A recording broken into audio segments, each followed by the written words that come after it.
Hello, I'm Mr. Woolley and I teach both Geography and IB Environmental Systems and Societies in the Specialists at Charterhouse. I'll be teaching some of you this coming term and I'm really looking forward to getting to know you. One of the big things that unites both these subjects is that we need to try and understand the interconnectedness and complexity of the world rather than just looking at things in isolation as perhaps you have before in your school career. One of the really good ways of doing this is understanding some of the big global cycles. You've probably heard of the hydrological cycle or the nitrogen cycle, and you've probably come across the carbon cycle before. That's the one I want to talk about today with you. Here's the classic diagram of the global carbon cycle. Why don't you pause the video at this point just for a few moments and see what you can understand for yourself before I start droning on. Are you back? Right, how did you do? Hopefully you spotted the elements you've learned about before, like photosynthesis, respiration and the combustion of fossil fuels. Today, what we're going to do is explore a bit more deeply. But wait, it's a beautiful summer's day. We're stuck at home looking at screens, and both Geography and ESS are fundamentally field-based subjects. So if you think that you're going to have to put up with a lecture from me stuck inside, you're very much mistaken.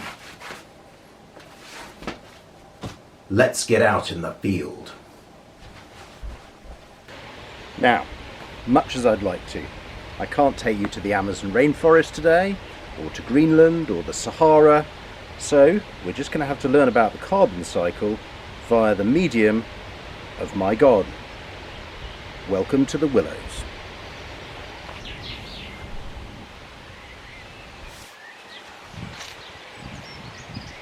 The plot of land where I live measures about 100 metres long by about 35 metres wide. I've lived here for about 10 years now, and we've transformed what was just a field with a few trees in it into an earthly paradise full of life, with an orchard, a lake, a woodland glade, a wildflower meadow and a vegetable plot. In essence, we've tried to create a diverse ecosystem supporting as much biodiversity as we can, and it's sort of like a microcosm, a very small microcosm of the wider environment, and by extension the whole planet. That's a bit of a bold claim, isn't it? But the great thing about physical systems is that they nest into each other at different scales. This is no Serengeti, but we've got plants, we've got herbivores, predators and apex predators even, on the land, in the air, in the soil and underwater, all within about 1/3 of a hectare.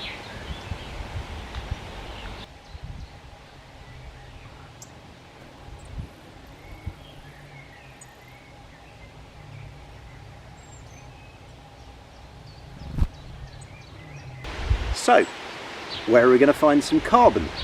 Well, it's pretty easy actually. Let's just look around ourselves.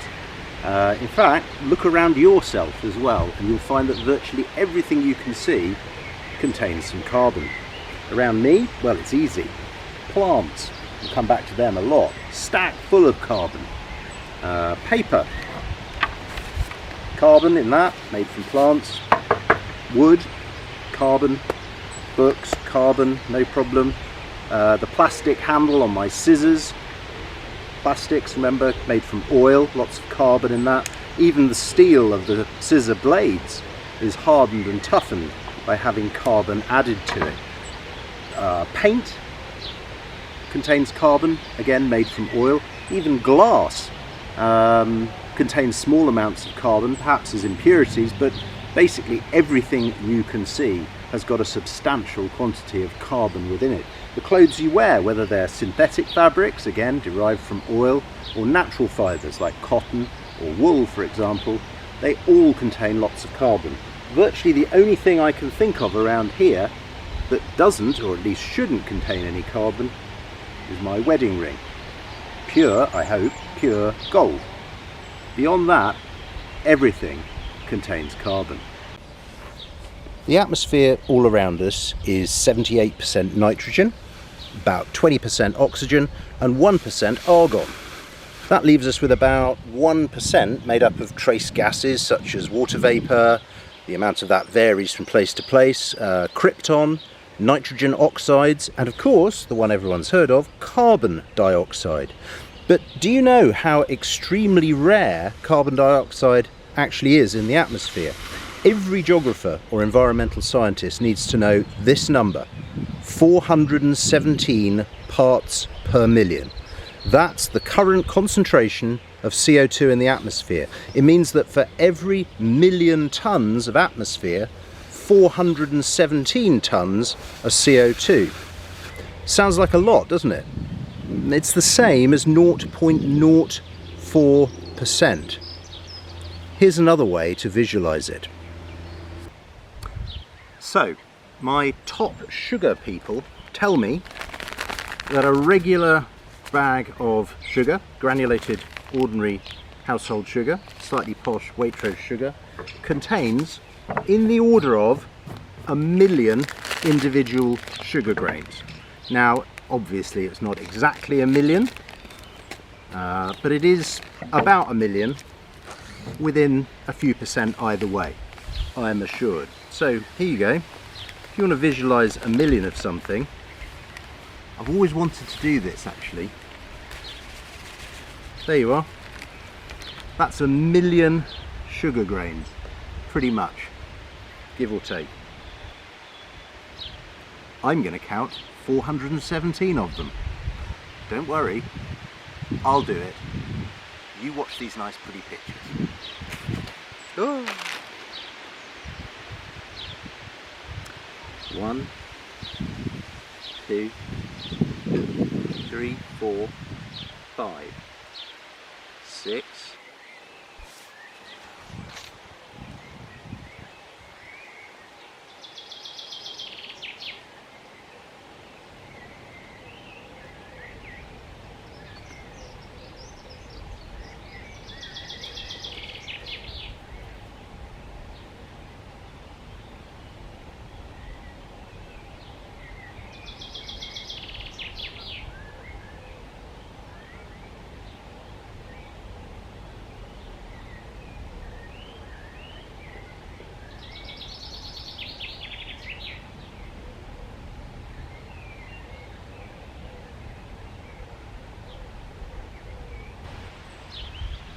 415, 416, 417. There. That is the proportion of the atmosphere made up of CO2 compared to everything else. So you can see, there's not really much of it up there above my head.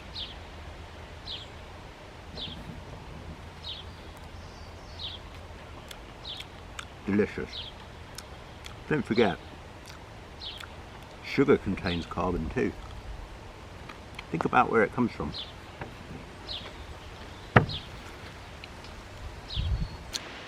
As you know, that figure of 417 parts per million is rising, and rising quite fast as a result of human activity causing global heating and the current climate crisis. We're not going to go into that in detail today, but it would be good to make sure you're really sound on the greenhouse effect and human-induced climate change, ready for starting your course in September. Thing is, you know, that tiny amount of CO2 in the atmosphere, almost all of which is within the lowest few kilometres above our heads, is crucial to the whole carbon cycle and crucial to all life on Earth. So, how does that carbon dioxide up there, there's a goose going over, which I'll probably include actually, just to show this was done as live. So, how does all that carbon up there in the atmosphere get down here into my plants, into my carrots, beetroots, onions and everything else growing in the garden? Well, the answer is of course photosynthesis. What they're doing is they're using that spectacularly vast amount of solar radiation that's coming in. They're combining it with carbon dioxide from the air and water from the soil, not much water at the moment, which is why I water my crops every day, and they combine those to make sugar, specifically glucose. And the plants then use that glucose to make everything else that they need to function: proteins, body structures, seeds, flowers, fruits, leaves, take your pick. Everything that's plant, it makes itself. So we call plants autotrophs. They feed themselves. Every other organism on the earth, you and me included, are heterotrophs. Heterotrophs feed on other things, either by eating plants directly, if you're a vegetarian or a cow, or by eating things that have eaten other plants. For example, a fox or a leopard, for example. So anything that eats other things that have eventually, right the way down the food chain, eaten plants is called a heterotroph, but the base of all those food chains is, of course, photosynthesis, fixing carbon dioxide from the air, locking it up in plants here at the surface. So let's have a look at a few of these garden plants. Well, perhaps the most obvious plant in most gardens is grass. Grass is adapted to survive heavy grazing by cattle and other herbivores. In fact, it thrives on it. And when we mow the lawn, all we're really doing is mimicking those large grazers. The grass copes absolutely fine by producing new shoots from underground in its root system, and it photosynthesizes like crazy, at least when we've had a bit of rain, and grows lots of new lush growth. A pile of grass clippings like this might weigh a few kilos, but after a few days in the sun, it's feather light. That's because the water's evaporated off, leaving just behind the carbon, the proteins, which are rich in nitrogen. So that's why these clippings will eventually go onto my compost heap. More of that shortly. Trees, of course, are like giant green factories, photosynthesizing all spring, all summer, with their big, broad green leaves. And what they're doing, as with the grass, is fixing CO2 out of the air and turning it into sugars. Now trees, these trees are probably between 10 and 25 years old. They're also building wood, twigs, branches, every year getting a little bit bigger. Now, of course, in the autumn, all of these leaves will fall off these trees and will decompose. And the carbon in the leaves will largely... Hello, Rafi. That's Rafi. The carbon in the leaves will largely return to the atmosphere as carbon dioxide, as the result of bacteria and fungi decomposing them. A little bit of the carbon will get down into the soil, but most of it gets straight back into the atmosphere. So that's trees. Of course, all that carbon locked up in the tree trunks and the branches, that's going to stay there until such time as the tree dies or falls or I cut it down. Now, if you cut down a big, say, oak tree, it's going to take, surprisingly, between 300 and 400 years to decompose completely. So it takes a long time for that carbon to get back into the air. The alternative is, of course, that you stack those logs up and use them for fuel. All yours, Rafi. Take it away.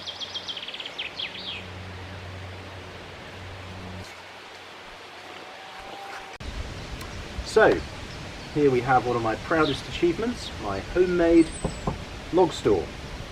And in here, I've got about, roughly, 600 kilos of wood. But this is wood that was cut last year and which has been split, as you can see, in order to allow the water to evaporate out. These logs are actually quite light, probably 50% lighter than they were when they were freshly cut. Of course, the idea is, make sure that doesn't collapse on me, the idea is that drier wood burns hotter and faster and releases its energy. Otherwise, that energy being released would be wasted on just evaporating the water. We don't want that. Wood, properly dried wood, contains about 10 megajoules of energy per kilo. However, if you take wood like this and you burn it, in the absence of oxygen, you end up with this. This is, of course, charcoal. Excellent for drawing, excellent for barbecue. Now, charcoal is very light, burns very easily, and it's much more energy dense than wood. It's about twice as energy dense, about 20 megajoules of energy in every kilo of charcoal. What I don't have, of course, here, because hardly anyone uses it these days, is coal. Coal is simply fossil plants from 300–400 million years ago, which were compressed in tropical swamps, and they contain something like 30 megajoules per kilo.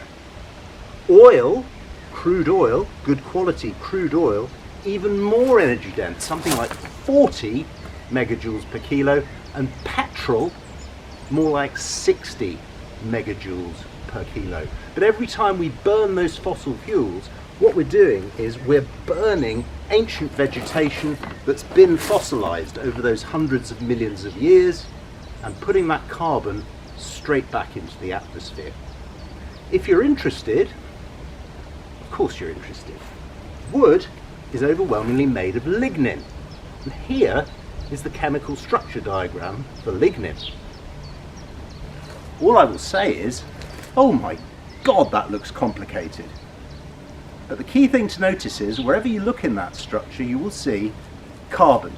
Loads and loads of carbon. And of course, that's what this whole little lesson is all about. Carbon in organic and other sources.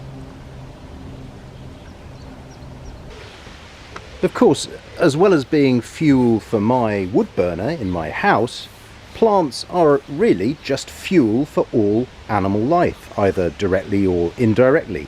Insects feed on sugar from flowers, slugs eat my plants, unfortunately, and birds feed on the seed I put out for them. Mice pinch the leftovers there are every night. We've also got foxes and badgers which visit. They'll eat anything. Scraps, mice, slugs, I hope, blackberries, anything basically. Everything is fueled by photosynthesis. As I said to you earlier, we do also have certain apex predators which do occur from time to time.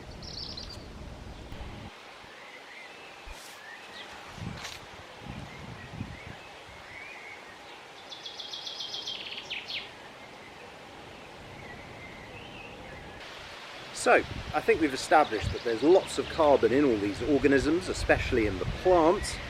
But what happens when those plants come to the end of their lives? Well, three things could happen, or do happen in my garden. First of all, if it's a tree and it's suitable for burning, then I'll chop it into logs, split those logs, and store that fuel ready for next winter in my wood burner inside.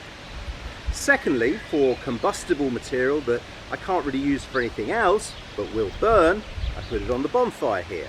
I don't tend to light this too often because it provides a nice temporary wildlife habitat during the spring and summer, but come autumn we'll have a nice bonfire, perhaps around, I don't know, November the 5th. One thing you'll see on here, for example, is last year's Christmas tree. That will burn brilliantly, being full not only of carbon in a pure form, but also lots and lots of oils. That will go up like a Roman candle, I can assure you. However, the third thing that I can do with my waste vegetable material, things like these sappy weeds and anything I pull up, grass clippings and so on, and what I can do with that, which is what most gardeners do with this sort of material, is make compost.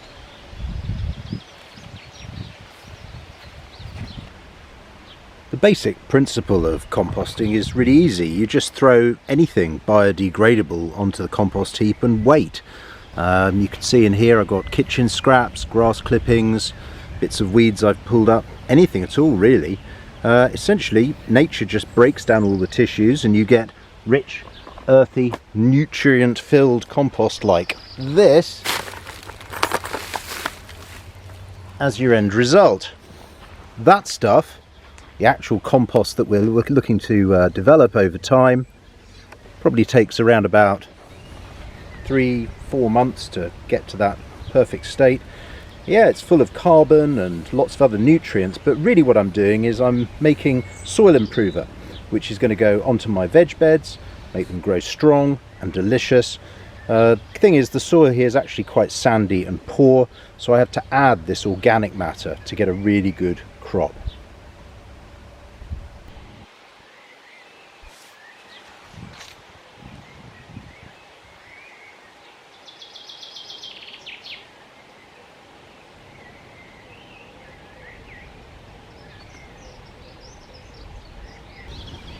Let's have a look at that carbon cycle diagram once again. Now, we've covered a good deal of this, including fossil fuels in brief, which doesn't really apply to the garden carbon cycle, but one role we haven't looked at is the role of the oceans. Now, my garden is many things, but it's not by the seaside. However, what we can do is use the pond, or lake when I'm feeling posh, as a kind of surrogate ocean. We can use it as a model ocean to sort of approximate for the mighty titanic oceans and seas that cover 70% of our planet. Is there any carbon in this part of the garden ecosystem? Of course, the answer is yes, plainly. There's lots of carbon in the plants growing on and in the water here. There's carbon in all the organisms that live both under the water and visit the pond all the time. The dragonflies, the snails, the newts, all the other creatures there, stacked full of carbon. But there's also carbon in the water itself. Carbon and all other gases, including oxygen, which is what the creatures under the water need to breathe, but all gases, including carbon dioxide, diffuse into the water and are dissolved within it. And there's a really neat little experiment that I want to show you now that explains how these gases dissolve in liquids and also come out of solution in certain circumstances too.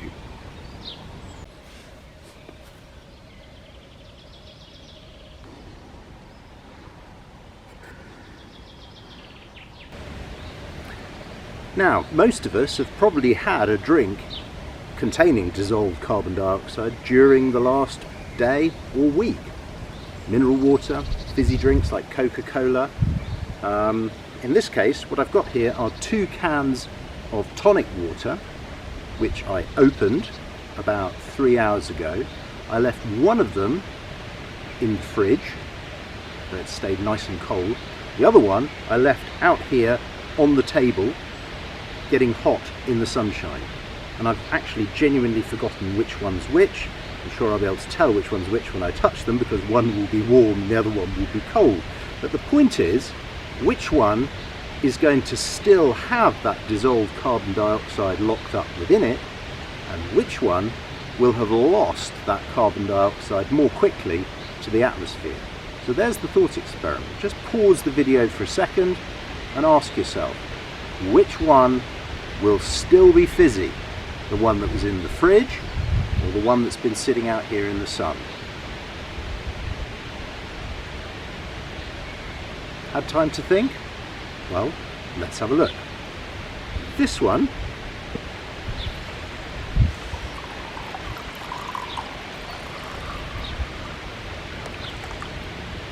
it's got a bit of fizz going on. Tastes delicious. A little bit fizzy. This one,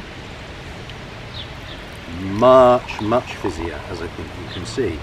Frothing up delightfully, because this is the one that's been cold and in the fridge, and you might be able to see those little bubbles of carbon dioxide still emerging from the liquid. So this one here, staying cold, has retained the carbon dioxide within it. So you might think, why is that important?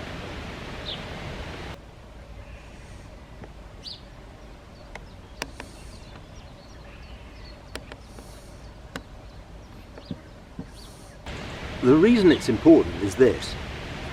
The oceans and my pond, but let's talk about the oceans now, absorb a huge amount of carbon dioxide. They're not as fizzy as tonic water, but they do contain dissolved carbon dioxide. In fact, they've absorbed over 50% of all the carbon dioxide that we have emitted by burning fossil fuels in the last couple of hundred years. The problem is that the world's oceans are warming up. In fact, 90% of the global warming that we've seen so far has happened to the oceans. They're getting warmer much quicker than the land, the ice sheets, the forests, or anything else.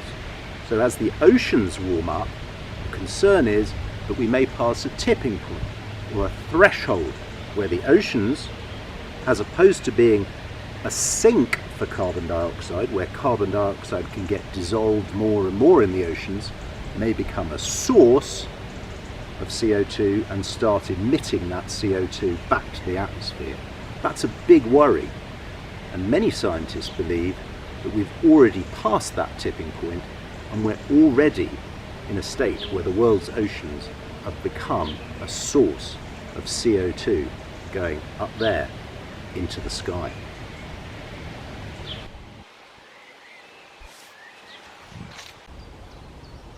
Now, let's be honest, there's not a great deal of carbon in my pond compared to the world's oceans, but there is really, when we start to look around my garden, a hell of a lot of carbon in all sorts of different places.